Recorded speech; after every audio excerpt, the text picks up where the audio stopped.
Hello friends, this is Sean Alexander with Alexander Tutoring, and today's video lesson is on integration using the substitution method.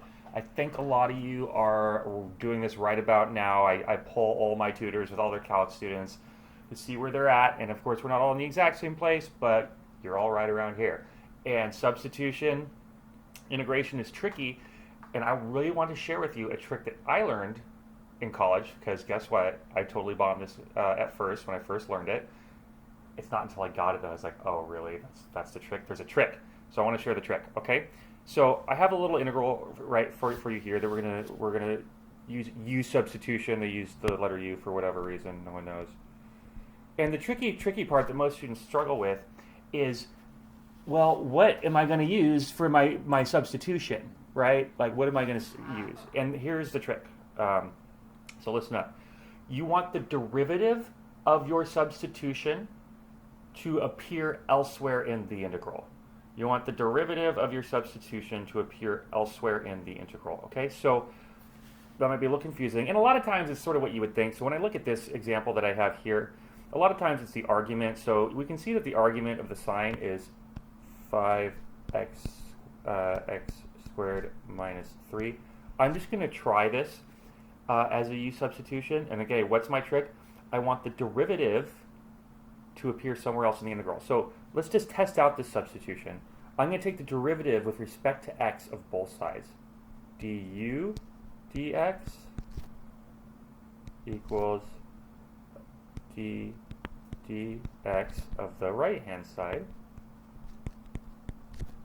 I'm just taking the derivative with respect to x of both sides. And we can see that in this particular choice of substitution, we get 10, right? I assume you know the power rule. So 5x squared, the 2 multiplies the 5 to get a 10x, and then the derivative of negative 3, of course, is 0. Okay, and then a little tricky trick here that I always like to do, I move the dx to the other side always. So I always want du equals 10x dx.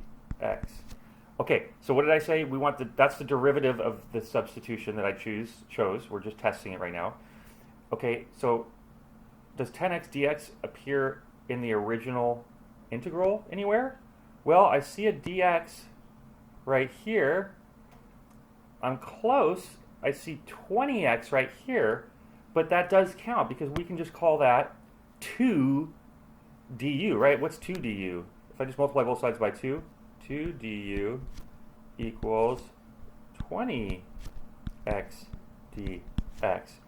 See how that works? We want the derivative of your substitution, whatever you choose. In this case, we chose 5x squared minus 3. We want the derivative of that to appear elsewhere in the integral. So because now look what we can do. And the goal is to make all the x's go away once we do the substitution, okay? So here I see 20x dx, which I can just call 2 du. And then you can see that all we're left with, that's 20x dx, I substitute that out.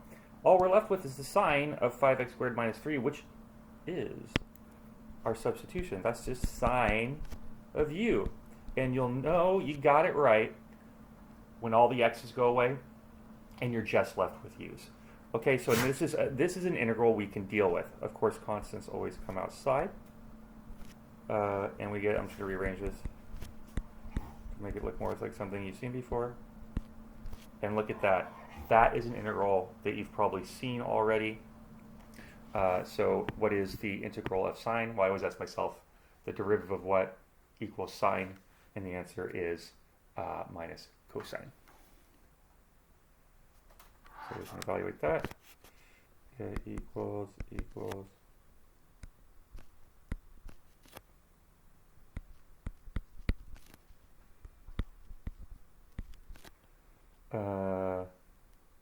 plus c, because this is an indefinite integral.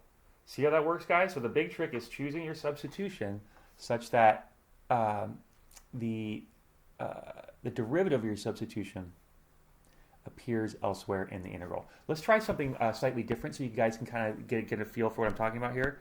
Let's throw some e's in there. So let's do the integral of 6e to the 3x cosine e to the 3x minus 5 dx.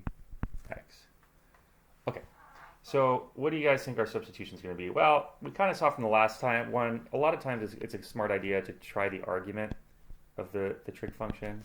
In this case, e to the 3x.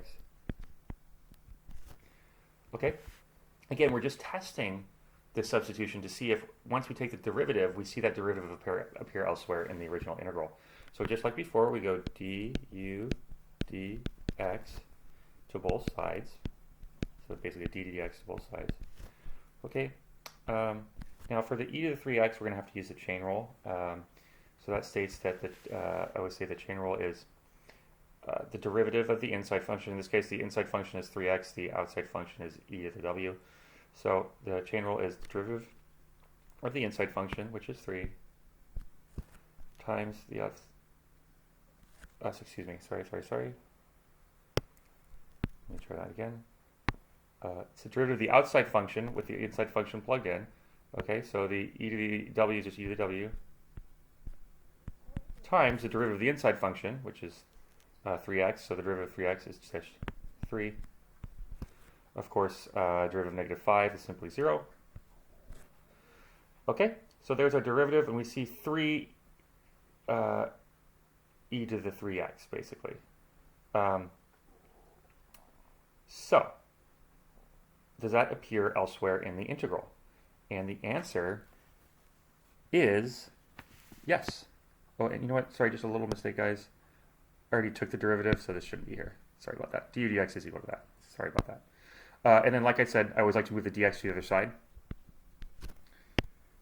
So du equals, that'll give me a chance to simplify this, 3 e to the 3x dx. That's the other tricky part. Let's move that dx to the other side, just multiplying both sides by dx. Okay, 3 e to the 3x dx. Does that appear elsewhere in the integral? It does, just like before. We can see a 6 e to 3x, which is close, right? But we can make a quick adjustment by simply multiplying both sides by 2 to get 2 du equals 6 e to the 3x dx. Guess what? Now we can start substituting away. And the 6 e to 3x dx is simply 2 du. And then all we have left is cosine of our original substitution. We can see here, right, the original substitution, u is 3x, e to 3x minus 5, which is just u. And guess what? Once again, you are left with an integral that you know how to do, hopefully, by this point in the class. If not, call me.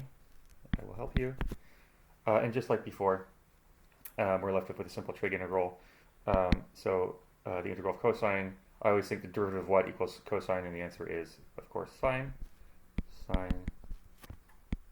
u plus c. Oh, and by the way, as a last step, I didn't do it on the other problem. We should probably plug in our original substitution. Sorry.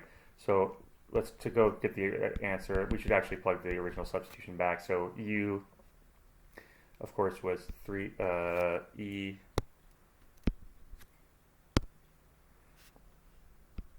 to 3x minus 5. That's just me plugging u back in, plus c. Let me do it over here too for our last one. Negative 2 cosine. U for this guy was, our substitution was 5x squared minus 3.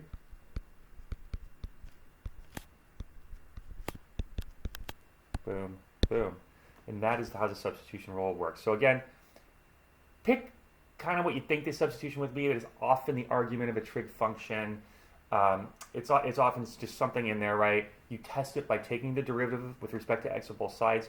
If the result of that derivative you see elsewhere in the original integral, then you make the substitution. You'll know you did it right if you're just left with u's. If there's any x's left over, try a different substitution.